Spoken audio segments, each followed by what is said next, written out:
নমস্কার, কেমন আছেন সবাই? আশা করি সকলে ভালো আছেন। পাড়ার পাশে এই মণ্ডপটি হয়েছে জানেন, অসম্ভব সুন্দর দেখতে হয়েছে। তাই রাত্রিবেলায় আর অপেক্ষা করতে পারলাম না। ঠিক রাত যখন 12টা বাজে, প্রথম রাস জানেন, অর্থাৎ রাসের প্রথম দিন। নিজেকে আর ঘরের কোণে একদম বন্দি করে রাখতে পারলাম না। মনটাকে যতবারই বোঝাচ্ছি, মানিয়ে নিচ্ছি জানেন, যে না, আজকের রাতটা যাক, কালকে দেখব, কিন্তু মনটা কিছুতেই মানতে চাইছে না। ঠিক তাড়াতাড়ি রেডি হয়ে নিয়ে চন্দনকে বললাম, চলো দুটি একটি ঠাকুর আশেপাশে যা আছে তাই দেখে আসবো। তো বাড়ির পাশে এইরকম একটি মণ্ডপ দেখে মনটা যে কি ভালো হলো তার বলাই বাহুল্য। ভেতরে যতই ঢুকছি দেখছি বহু মানুষ বেরিয়েছে জানেন। প্রথম রাস কি বলবো, মনে হচ্ছে একদম লোকজনে ভরপুর।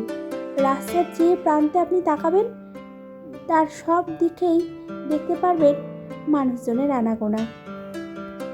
এদিকে সোহাগকে বললাম, তাড়াতাড়ি চটপট করে একটু রেডি হতো। হ্যাঁ, অমনি জানেন ঠিক রেডি হয়ে নিল। অথচ দেখুন, 2 পাতা যদি পড়তে বলি তখন আর কিছুতেই নাকি তার মন বসতে চায় না পড়াতে। এখানে দেখেছেন কতগুলো কচি কাঁচা, নাচের হয়তো অনুষ্ঠান ছিল, তো দেখছি এরাও বেরিয়েছে। বাপ রে বাপ, ভাবুন এই ছোট ছানাপোনাদের কী যে ভারী ধৈর্য থাকে। আমরা যখন ছোট ছিলাম জানেন, বাবা কিছুতেই এরকম রাসের মণ্ডপগুলোকে দেখতে দিত না। বলতো বহু রাত পর্যন্ত লোকজন থাকে, দিনকালের যা হাল তাতে বাড়িতে থাকাই ভালো। তবে সন্ধ্যাটি হলে দুটি একটি ঠাকুর দেখাতো। কিন্তু এই যে সোহাগদের সময়টাই দেখছি যে কত মানুষজন যে বেরোয় ঠাকুর দেখতে। তবে রাতের বেলা ঠাকুর দেখলে বলছি ভারী মজা হয় জানেন। এই যে ভিড় ঠেলে আপনাকে যেতে হবে না। তবে রাসের এই কয়েকটি দিন বলছি মারাত্মক পরিমাণে ভিড়। ঠাকুরটাকে একবার প্রণাম করে নিই। অসম্ভব সুন্দর হয়েছে দেখুন, লক্ষ্মী নারায়ণ, বাহ, দারুণ সুন্দর। দেখে মনেই হচ্ছে জানেন নিশ্চয়ই স্বর্গলোক থেকে নেমে এসেছে। এই যে এখানে দেখেছেন ছানাপোনাগুলো কি সুন্দর ফটো তুলছে, বেশ ভালোও লাগছে দেখতে। এই পুজোর সময়গুলোতেই কচি কাচাগুলো নিজেদের আত্মীয় স্বজন সব কিছু নিয়ে একটু একটু করে সেলফি, বেশ ভালোও লাগে। আর সময় তো বয়ে যায় নদীর মতোই, সে তো আর থেমে থাকে না, সে একদম খরস্রোতা, সে সব সময় তার আপন মনে চলতেই থাকে। কিন্তু এই সময়গুলোকে একটু সযত্নে রেখে দিতে ইচ্ছে করে, তার জন্যই হয়তো এই ক্যামেরা বন্দি। এই যে এখন এসেছি এই মাকে দেখতে, ভীষণ সুন্দর লাগছে। গয়না পরে মাকে যেন একদম অন্যরকম। আমরা মেয়েরা যখন এইরকম একটু একটু সেজে উঠি বেশ তখনও দারুণ সুন্দর লাগে।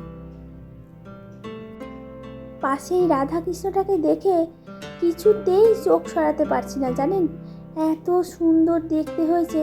আপনি যদি সামনে থেকে দেখেন এই রাধাকৃষ্ণর কাছ থেকে চোখ সরাতেই পারবেন না। এই যে এত রাত হয়েছে জানেন, তাও এখানে পুজো চলছে। এই ঠাকুরগুলো তৈরি হয় ঠিকই, তবে দেখার জন্য। এই ঠাকুরগুলোকে আর পুজো করা হয় না, তার পাশে যে ছোট ছোট ঠাকুরগুলোকে রাখা হয় তখন তাদেরকে পুজো করা হয়। এই যে শ্যামচাঁদ বাড়িতে এসেছি এখন, অসম্ভব সুন্দর সাজিয়েছে। শ্যামচাঁদকে সামনে থেকে দেখে মনটাও বেশ ভালো হয়ে গেল। বহু রাত পর্যন্ত আনাকে বাইরে রেখেছে। কিন্তু এই রাসের 2-3 দিন ভারী মজা হয় জানেন। কত দূর দূরান্ত থেকে যে লোকজন আসে, তাদের আলাপ পরিচিতি দেখে মনটা বেশ ভালো হয়। বড় বড় গোস্বামী বাড়িগুলোতে এইরকম পুজো করলে যে হয়, তাদেরকে দেখার জন্য বহু দূর দূরান্ত থেকে মানুষজন আসে। তবে এই রাসযাত্রা জানেন তো ভারী পুরনো একটি পুজো, আর এই শান্তিপুর ধামে হয় বলে মানুষ হয়তো এত সুন্দরভাবে দেখতে আসতেও পারে। তবে আপনাদের সকলের নিমন্ত্রণ রইল, যারা রাসযাত্রা দেখেননি বা দেখেছেন, বছরের পর বছর যেন এরকম সুন্দর রাসযাত্রা শান্তিপুর আপনাদেরকে উপহার দিতে পারে, আর আপনারাও যেন এখানে আসতে পারেন। এই যে এখন এসেছি পাশের একটি মণ্ডপে। এটা বলুন তো কী দিয়ে তৈরি করেছে ঠাকুরটিকে? ঝিনুক দিয়ে। প্রথমে বুঝতে পারছিলাম না, একজনা বলল যে এই ঠাকুরটি ঝিনুক দিয়ে তৈরি হয়েছে। বেশ সুন্দর লাগছে। প্রথমবার দেখার পর একটু অবাকই হয়েছিলাম, কিন্তু তারপর ভালো করে দেখার পর বুঝতে পারলাম না, সত্যিই এটি ঝিনুক দিয়ে তৈরি হয়েছে। এই যে পাতা ফুল সব কিছু দিয়ে এত সুন্দর করে চতুর্দিকটি সাজিয়েছে, মনটা ভালো হয়ে গেল জানেন। এই সব রাসের দিনগুলো যেন স্মৃতি হয়ে থাকুক। কাল দিদিকে বলেছি আসবার কথা, যদি আসে একবার তাহলে ওদেরকে নিয়ে একটু ঘুরতে পারবো। তবে আমাদের বাড়ির পাশে একটি বড় শিব হয় জানেন, সেখানে কেরালা থেকে খুব সুন্দর বাদ্যযন্ত্র এনেছে। একবার আপনাদেরকেও দেখাবো, অসম্ভব সুন্দর বাজাচ্ছে জানেন। ফেসবুকেও দেখলাম, দারুণ সুন্দর। তবে ইচ্ছা আছে আপনাদেরকেও একটিবার সঙ্গে করে নিয়ে যাব। চলুন যা যাক। তবে রাত তো কী হয়েছে, রাত তো ভোর হবেই। তবে এই স্মৃতিগুলো যেন একটু থেকে যায়। দেখতে দেখতে হাঁটতে হাঁটতে চলে যাব। চলুন যা যাক। অসম্ভব সুন্দর চতুর্দিকে ফুলের আলোকসজ্জা।